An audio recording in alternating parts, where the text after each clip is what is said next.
사무엘상 28장. 그럴 즈음에 블레셋 사람이 이스라엘에 쳐들어가려고 모든 부대를 집결시켰다. 그러자 아기스가 다윗에게 말하였다. 귀관이 나와 함께 출정하여야 한다는 것을 알고 있을 줄 아오. 귀관은 부하들을 거느리고 직접 출정하시오. 다윗이 아기스에게 대답하였다. 그렇게 하겠습니다. 이 종이 무엇을 할 수 있는지 임금님이 아시게 될 것입니다. 아기스가 다윗에게 말하였다. 좋소. 귀관을 나의 종신 경호대장으로 삼겠소. 사무엘이 이미 죽어서 온 이스라엘 백성이 그의 죽음을 슬퍼하며 그를 그의 고향 라마에 장사지낸 뒤였다. 그리고 사울이 나라 안에서 무당과 박수를 모조리 쫓아낸 때였다. 바로 그때 블레셋 군대가 모여서 수넴에 진을 쳤다. 사울도 온 이스라엘 군을 집결시켜 길보아산에 진을 쳤다. 사울은 블레셋 군의 진을 보고 두려워서 마음이 몹시 떨렸다.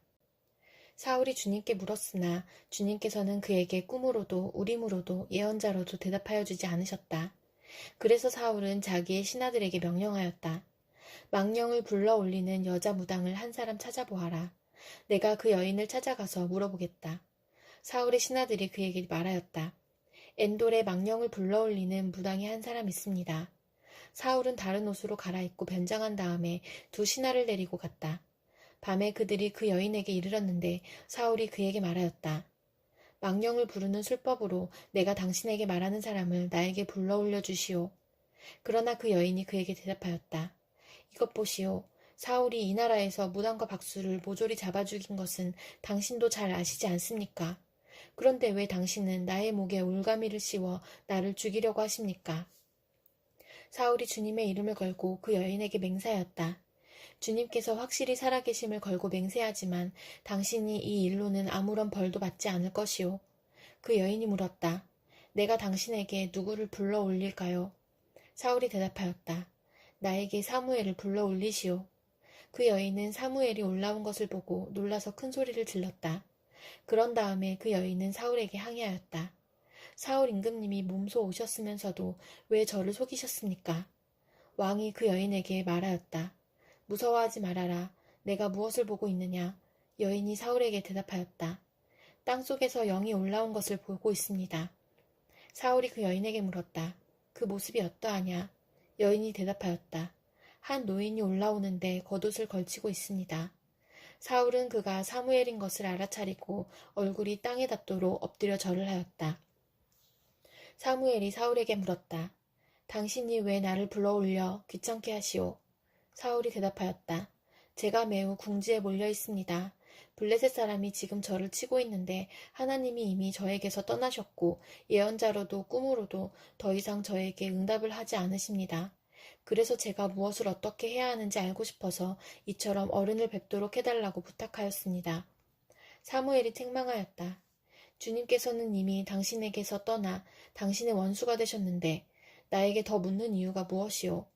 주님께서는 나를 시켜 전하신 말씀 그대로 당신에게 하셔서 이미 이 나라의 왕위를 당신의 손에서 빼앗아 당신의 가까이에 있는 다윗에게 주셨소. 당신은 주님께 순종하지 아니하고 주님의 분노를 아말렉에게 쏟지 아니하였소.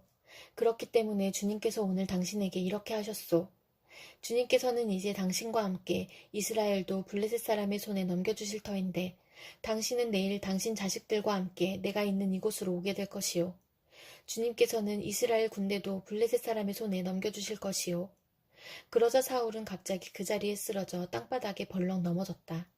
사무엘의 말을 듣고서 너무나 두려웠기 때문이다. 게다가 그는 그날 하루 종일 그리고 밤새도록 굶었으므로 힘마저 쭉 빠져 있었다. 그 여인이 사울에게 가까이 와서 그가 아주 기진맥진해 있는 것을 보고 그에게 말하였다. 보십시오. 이 종은 임금님의 분부를 다 따랐습니다. 저는 목숨을 내놓고 임금님이 저에게 명령하신 대로 다 이루어 드렸습니다. 그러므로 이제는 임금님도 이 종의 말씀을 들어주시기 바랍니다. 제가 임금님께 음식을 좀 대접하여 드리겠습니다. 임금님이 길을 더 가시려면 기운을 차리셔야 하니 음식을 드시기 바랍니다. 그러나 사울은 아무것도 먹고 싶지 않다 하고 말하면서 그 여인의 청을 거절하였다. 그러나 사울의 신하들까지 그 여인과 함께 사울에게 권하니 사울이 그들의 말을 듣고 땅바닥에서 일어나 평상에 앉았다. 그 여인에게는 집에서 키운 살찐 송아지가 한 마리 있었는데 서둘러서 그것을 잡고 밀가루를 가져다가 반죽하여 누룩을 넣지 않은 빵을 구워서 사울과 그의 신하들 앞에 차려놓으니 그들은 그 음식을 먹고 일어나서 그 밤에 떠났다. 고린도전서 9장. 내가 자유인이 아닙니까? 내가 사도가 아닙니까? 내가 우리 주 예수를 뵙지 못하였습니까? 여러분은 주님 안에서 내가 이래서 얻은 열매가 아닙니까? 다른 사람들에게는 내가 사도가 아닐지 몰라도 여러분에게는 사도입니다. 여러분은 주님 안에서 나의 사도직을 보증하는 표입니다. 나를 비판하는 사람들에게 이렇게 답변합니다. 우리에게 먹고 마실 권리가 없습니까? 우리에게는 다른 사도들이나 주님의 동생들이나 게바처럼 믿는 자매인 아내를 데리고 다닐 권리가 없단 말입니까? 나와 바나바에게만은 노동하지 않을 권리가 없단 말입니까? 자기 비용으로 군에 복무하는 사람이 어디에 있습니까? 포도원을 만들고 그 열매를 따먹지 않는 사람이 어디에 있습니까? 양떼를 치고 그 젖을 짜먹지 않는 사람이 어디에 있습니까? 내가 사람의 관례에만 의거하여 이런 말을 하는 줄 아십니까? 율법에도 이런 말이 있지 않습니까?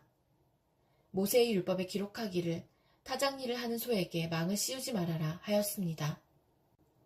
하나님께서 소를 걱정하신 것입니까? 그렇지 않으면 우리 모두를 위하여 말씀하신 것입니까? 그것은 우리를 위하여 하신 말씀입니다. 밭을 가는 사람은 마땅히 희망을 가지고서 밭을 갈고 타작을 하는 사람은 한 몫을 얻으리라는 희망을 가지고 그 일을 합니다. 우리가 여러분에게 영적인 것으로 씨를 뿌렸으면 여러분에게서 물질적인 것으로 거둔다고 해서 그것이 지나친 일이겠습니까? 다른 사람들이 여러분에게 이런 권리를 가졌다면 하물며 우리는 더욱 그러하지 않겠습니까? 그러나 우리는 이런 권리를 쓰지 않았습니다. 우리는 그리스도의 복음을 전하는 일에 지장을 주지 않도록 모든 것을 참습니다. 성전에서 일하는 사람은 성전에서 나는 것을 먹고 제단을 맡아보는 사람은 제단 재물을 나누어 가진다는 것을 여러분은 알지 못합니까? 이와 같이 주님께서도 복음을 전하는 사람들에게는 복음을 전하는 일로 살아가라고 지시하셨습니다. 그러나 나는 이런 권리를 조금도 행사하지 아니하였습니다. 또 나에게 그렇게 하여 달라고 이 말을 쓰는 것도 아닙니다. 그렇게 하느니 차라리 내가 죽는 편이 낫겠습니다. 아무도 나의 이 자랑거리를 헛되게 하지 못할 것입니다. 내가 복음을 전할지라도 그것이 나에게 자랑거리가 될 수 없습니다. 나는 어쩔 수 없이 그것을 해야만 합니다. 내가 복음을 전하지 않으면 나에게 화가 미칠 것입니다. 내가 자진해서 이 일을 하면 삭슬 받을 것입니다. 그러나 내가 마지못해서 하면 직무를 따라 한 것입니다. 그리하면 내가 받을 삭슬은 무엇이겠습니까? 그것은 내가 복음을 전할 때에 값없이 전하고 복음을 전하는 데에 따르는 나의 권리를 이용하지 않는다는 그 사실입니다. 나는 어느 누구에게도 얽매이지 않은 자유로운 몸이지만 많은 사람을 얻으려고 스스로 모든 사람의 종이 되었습니다. 유대 사람들에게는 유대 사람을 얻으려고 유대 사람같이 되었습니다. 율법 아래에 있는 사람들에게는 내가 율법 아래에 있지 않으면서도 율법 아래에 있는 사람을 얻으려고 율법 아래에 있는 사람같이 되었습니다. 율법이 없이 사는 사람들에게는 내가 하나님의 율법이 없이 사는 사람이 아니라 그리스도의 율법 안에서 사는 사람이지만 율법 없이 사는 사람들을 얻으려고 율법 없이 사는 사람같이 되었습니다. 믿음이 약한 사람들에게는 약한 사람들을 얻으려고 약한 사람이 되었습니다. 나는 모든 종류의 사람에게 모든 것이 다 되었습니다. 그것은 내가 어떻게 해서든지 그들 가운데서 몇 사람이라도 구원하려는 것입니다. 나는 복음을 위하여 이 모든 일을 하고 있습니다. 그것은 내가 복음의 복에 동참하기 위함입니다. 경기장에서 달리게 하는 사람들이 모두 달리지만 상을 받는 사람은 하나뿐이라는 것을 여러분은 알지 못합니까? 이와 같이 여러분도 상을 받을 수 있도록 달리십시오. 경기에 나서는 사람은 모든 일에 절제를 합니다. 그런데 그들은 썩어 없어질 월계관을 얻으려고 절제를 하는 것이지만 우리는 썩지 않을 월계관을 얻으려고 하는 것입니다. 그러므로 나는 목표 없이 달리듯이 달리기를 하는 것이 아닙니다. 나는 허공을 치듯이 권투를 하는 것이 아닙니다. 나는 내 몸을 쳐서 굴복시킵니다. 그것은 내가 남에게 복음을 전하고 나서 도리어 나 스스로는 버림을 받는 가련한 신세가 되지 않으려는 것입니다. 에스겔 7장. 주님께서 나에게 말씀하셨다. 너 사람아, 이스라엘에게 전하여라. 나 주 하나님이 이스라엘 땅을 두고 말한다. 끝이 왔다. 이 땅의 사방 구석구석에 끝이 왔다. 이스라엘아, 이제는 너희에게 끝이 왔다. 나는 이제 너희에게 내 분노를 쏟고 너희 행실에 따라 너희를 심판하며 너희의 역겨운 일들을 너희에게 보응하겠다. 내가 너희를 아끼지도 않고 불쌍히 여기지도 않겠다.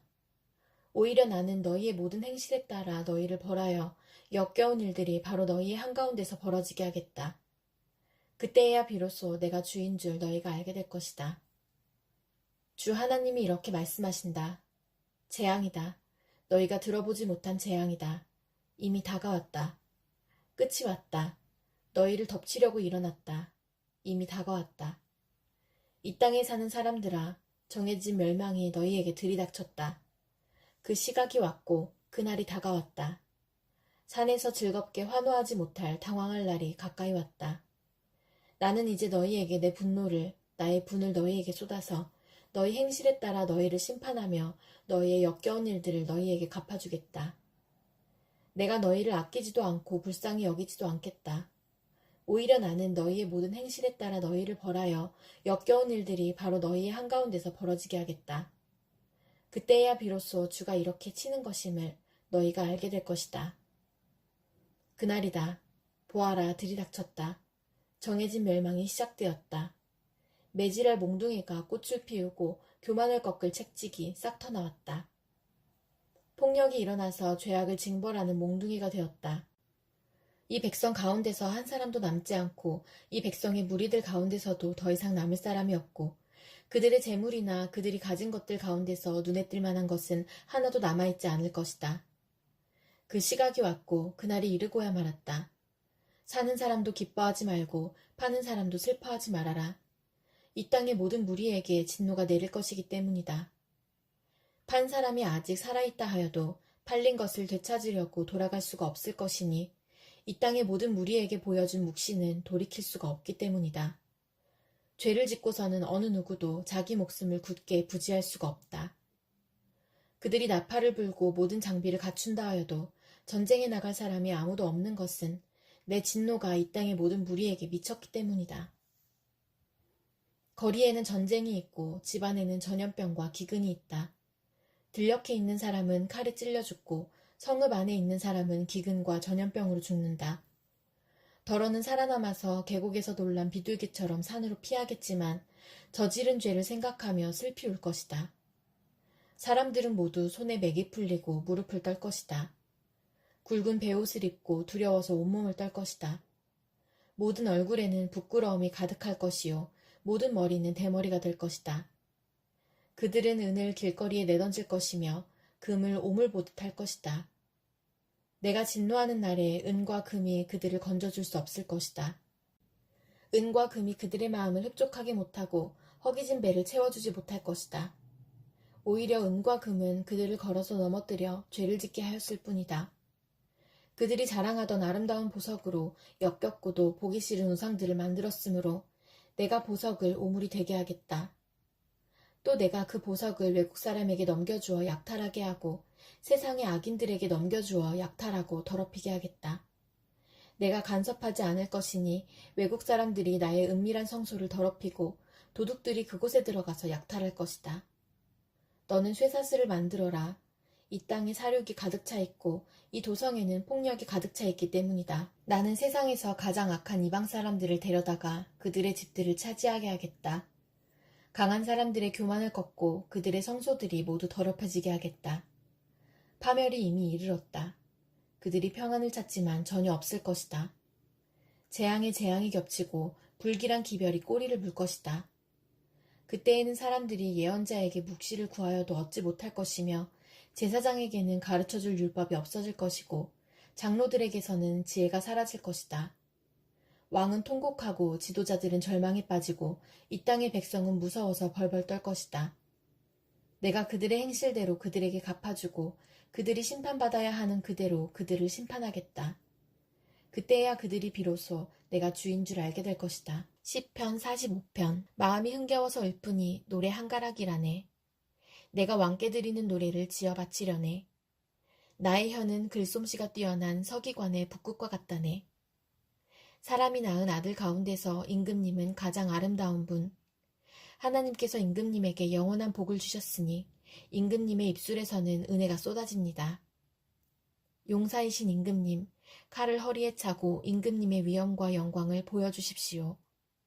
진리를 위하여 정의를 위하여 전차에 오르시고 영광스러운 승리를 거두어 주십시오. 임금님의 오른손이 무섭게 위세를 떨칠 것입니다. 임금님의 화살이 날카로워서 원수들의 심장을 꿰뚫으니 만민이 임금님의 발 아래에 쓰러집니다. 오 하나님, 하나님의 보좌는 영원 무궁토록 견고할 것입니다. 주님의 통치는 정의의 통치입니다. 임금님은 정의를 사랑하고 악을 미워하시니 그러므로 하나님, 곧 임금님의 하나님께서 기름 부어주셨습니다. 임금님의 벗들을 제치시고 임금님께 기쁨의 기름을 부어주셨습니다. 임금님이 입은 모든 옷에서는 모략과 침향과 육개 향기가 풍겨나고 상하궁에서 들리는 현악계 소리가 임금님을 흥겹게 합니다. 임금님이 존귀히 여기는 여인들 가운데는 여러 왕의 딸들이 있고 임금님의 오른쪽에 서 있는 왕후는 오빌의 금으로 단장하였습니다. 왕후님, 듣고 생각하고 귀를 기울이십시오. 왕후님의 결례와 아버지의 집을 잊으십시오. 그리하면 임금님께서 그대의 아름다움에 사로잡힐 것입니다. 임금님이 그대의 주인이시니 그대는 임금님을 높이십시오. 두로의 사신들이 선물을 가져오고 가장 부유한 백성들이 그대의 총애를 구합니다. 왕후님은 금실로 수놓은 옷을 입고 구중 궁궐에서 온갖 영화를 누리니 오색 찬란한 옷을 차려입고 임금님을 뵈러 갈 때에 그 뒤엔 들러리로 따르는 처녀들이 줄을 지을 것이다. 그들이 기뻐하고 즐거워하면서 안내를 받아 왕궁으로 들어갈 것이다. 임금님, 임금님의 아드님들은 조상의 뒤를 이을 것입니다. 임금님께서는 그들을 온 세상의 통치자들이 되게 하실 것입니다. 내가 사람들로 하여금 임금님의 이름을 대대로 기억하게 하겠사오니 그들이 임금님을 길이길이 찬양할 것입니다. 시편 46편. 하나님은 우리의 피난처이시며 우리의 힘이시며 어려운 고비마다 우리 곁에 계시는 구원자이시니 땅이 흔들리고 산이 무너져 바닷속으로 빠져들어도 우리는 두려워하지 않는다. 물이 소리를 내면서 거품을 내뿜고 산들이 노하여서 뒤흔들려도 우리는 두려워하지 않는다. 오 강이여, 그대의 줄기들이 하나님의 성을 즐겁게 하며 가장 높으신 분의 거룩한 처소를 즐겁게 하는구나. 하나님이 그 성 안에 계시니 그 성이 흔들리지 않는다. 동틀녘에 하나님이 도와주신다. 민족들이 으르렁거리고 왕국들이 흔들리는데 주님이 한번 호령하시면 땅이 녹는다. 만군의 주님이 우리와 함께 계신다. 야곱의 하나님이 우리의 피난처시다. 땅을 황무지로 만드신 주님의 놀라운 능력을 와서 보아라. 땅끝까지 전쟁을 그치게 하시고 활을 부러뜨리고 창을 꺾고 방패를 불사르신다. 너희는 잠깐 손을 멈추고 내가 하나님인 줄 알아라. 내가 문 나라로부터 높임을 받는다. 내가 이 땅에서 높임을 받는다. 만군의 주님이 우리와 함께 계신다. 야곱의 하나님이 우리의 피난처시다.